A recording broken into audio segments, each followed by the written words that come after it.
শুভ সকাল বন্ধুরা, তোমরা সবাই কেমন আছো? আশা করছি তোমরা সবাই ভালো আছো আর আমিও খুব ভালো আছি। তো আজকে হচ্ছে শুক্রবার আর আমি চলে এসেছি নতুন একটি ব্লগ নিয়ে। তো এখন বাজে হচ্ছে তোমার প্রায় 7:45 মতো। তো এখন থেকে আমি আমার ব্লগটা স্টার্ট করছি। তো সকাল সকাল উঠেই সমস্ত বাসি কাজ ছেড়ে মেরে বাসি নাইটি পাল্টে একবারে চলে এসেছিলাম চালের ঘরে চাল নেওয়ার জন্য।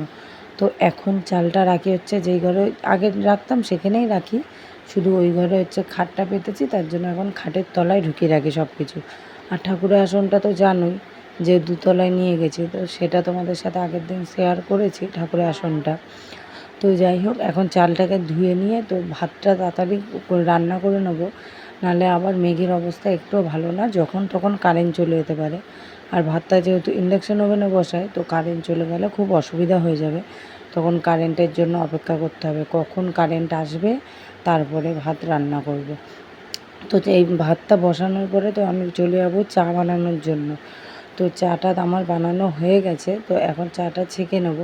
দাদু ওদের সবার খাওয়া হয়ে গেছে, যেহেতু সকালে ওদেরকে আগে দিয়ে দিয়েছি, আর আমার কাজের জন্য তার জন্য আমি একটু দেরিতেই খাচ্ছিলাম। তো এখন আমি খেয়ে নেব চাটা, তো খেয়ে নিয়ে তারপরে রান্নার দিকে ঢুকবো। তো এইদিকে দেখো আমি রান্নার দিকে চলেও এসেছি। তো কড়াই গরম হয়ে গেছে, তেল দিয়ে দিয়েছি। তো তেলের মধ্যে দিয়ে দিয়েছি হচ্ছে সামান্য একটুখানি পাঁচফোড়ন। তো পাঁচফোড়ন দেওয়ার পরে এখন করব হচ্ছে মোচা। তো তার জন্য আলুগুলোকে আগে একটুখানি ভেজে নেব। তো ভেজে নেওয়ার পরে মোচাটা আগেই আমি সিদ্ধ করে রেখে দিয়েছিলাম জল ঝরিয়ে। তো আলুগুলো ভালো মতো ভাজা হয়ে গেলে মশলা দিয়ে কষিয়ে নেব। তো এর মধ্যে মশলা বলতে আমি শুধু দিই হচ্ছে আদা জিরে বাটা, আর ঘরে যেহেতু টমেটো ছিল তো তার জন্য এক ফালি টমেটো দিয়েছিলাম। তো যেহেতু আমার কষা গেছে, তো এখন মোচাটা দিয়ে ভালো মতো কষিয়ে নামানোর আগে সামান্য একটু নুন চেক করে নেবো যে হয়েছে কি না। যদি সবটা ঠিকঠাক থাকে তাহলে হচ্ছে তোমার একটুখানি ঘি দিয়ে দেবো, গরম মশলা দিয়ে দেবো, আর সামান্য একটু মিষ্টি দেবো। যাতে কেউ যদি মিষ্টিটা না খাও তো সেটাকে স্কিপ করে যেতে পারো। তো এদিকে আমার মোচাটা রান্না হয়ে গেলে তারপরে আমি বসাবো হচ্ছে তোমার আলু ভাজা, যেহেতু সকালের খাওয়ার জন্য। তো মোচাটা নামানোর পরে সকালে আলু ভাজা আর ডাল দিয়ে ভাত খাওয়া হয়ে গেলে তাহলে আর কি বলো তো, অতটা ঝামেলা থাকে না। ডেইলি সকালের জন্য আলাদা আলাদা খাবার করতে ইচ্ছা করে না, তার জন্য আর করি না। তো দেখো মোচা সব মেশানো হয়ে গেছে, আর এদিকে আমি ঢাকা দিয়ে এখন রেখে দেবো। আর এদিকে কড়াইয়ে হচ্ছে তেল গরম করে নিয়েছি। তো আমার মোচাটা ওদিকে হয়ে গেছিলো, আমি নামিয়ে নিয়েছিলাম। তো কড়াইয়ে এখন তেল গরম করে নিয়েছি, পেঁয়াজ আর লঙ্কাটা আগে ভেজে নিচ্ছি। তো পেঁয়াজ লঙ্কাটা ভাজা হয়ে গেলে তারপরে এর মধ্যে আমি আলুগুলো ছেড়ে দেবো। তো আজকে আলুগুলো না বেশ মোটা মোটা করেই কেটেছিলাম, কারণ কি হয় জানো তো, সরু সরু পাতলা পাতলা আলু ভাজা খেতে ভাল লাগে, কিন্তু এত পাতলা পাতলা কাটার পরে না সেই তোমার পুরো কাদা কাদা মাখা মাখা হয়ে যায়, তো খুব একটা ভাল লাগে না, তখন বিচ্ছিরি লাগে খেতে, আর প্রায় আলুটা নষ্টই হয়ে যায়। তো তার জন্য আজকে আর সেরকমভাবে কাটিনি। তো ভাবলাম তাহলে আজকে এরকমভাবে কেটে একটু খেয়ে দেখি তো কীরকম লাগছে। তো লম্বা লম্বা সেই মাছের, ছোটো মাছের যে তরকারিতে যেরকম আলু দিই, তো সেরকমভাবেই কেটেছি। তো দেখি ভালো সিদ্ধ হয়ে যাবে আশা করি, যেহেতু তেলে, তো তেলের সব কিছু দিলে সিদ্ধ হয়ে যায় একমাত্র লোহা বাদে। তোজোর শরীরটা খুব খারাপ, একটুও ভালো না তোজোর শরীরটা। তোজোর খুব জ্বর এসছে, দেখো চোখটা। হ্যাঁ, বাচ্চা কাচ্চা শরীর খারাপ হলে একটুও ভালো লাগে না। তো দেখতে পাচ্ছ কি হয়েছে, চোখ মুখ পুরো বসে গেছে, এই যে গলাটা ফুলেছে, একটু একটা ফুলেছে, গলায় ফুলেছে, এটা ফুলেছে, ঠান্ডায় ফুলেছে। তোমার কি হয়েছে বলে দাও।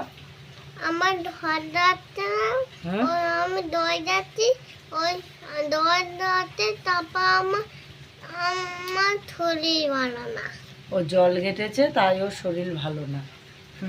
শুনতে বাবা, চলো। তো দাদু চা খাবে বললো, তাই চা বসাতে বললো, জল দেখো ফুটেও গেছে। তো একবারে সবার জন্যই বসিয়ে নিলাম। তো চায়ের কৌটোটা নিয়ে যাই, জল পুরো ফুটে গেছে, চাটা দিতে হবে। দিদুন শুয়ে আছে, ঘুমায়নি, এক হাত দিয়ে দিচ্ছি তো চায়ে, তাই আর চামচটা বার করে দিতে পারলাম না, এমনিই দিয়ে দিলাম। আর এই কড়াইয়ে একটু তেল আছে অল্প, কি এটা ভেজেছিলাম মনে নেই। আর ওই দেখো দাদু ওখানে বসে, ওই যে চা খাবে বলে। শোনো কি বলো, বিস্কুট দিব আমি খাবো তা। ঠিক বলছে, তুমি আমাকে চা দেবা, বিস্কুট দিবা, আমি খাবো চা। খাবা? বলে বাবা, তা হাম্পি দি দাও। ওইখান থেকে দাও দাও দাও। ওই যে আমার ছোলতালে।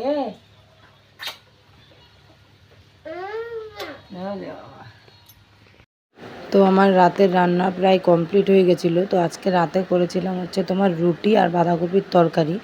তো তোজোর যেহেতু গায়ে জ্বর ছিল, তার জন্য তোজোর জন্য শুধু দুধ আর রুটি নিয়ে এসেছিলাম। তাও তোজো পুরোটা খায়নি, হাফেরও হাফ খেয়েছে। আর এইদিকে তোমাদেরকে দেখাচ্ছিলো, এই দেখো আমার কুরকুরে, আমার লজেন। তো ছেলেটার শরীরটা খুবই খারাপ, তার জন্য খুব একটা মন ভালো নেই, তার জন্য একটু বেশি ভিডিও বানাতেও পারছি না। তো যেটুকু পাচ্ছি তোমাদের সাথে শেয়ার করছি। ভালো লাগলে সবাই লাইক শেয়ার করো।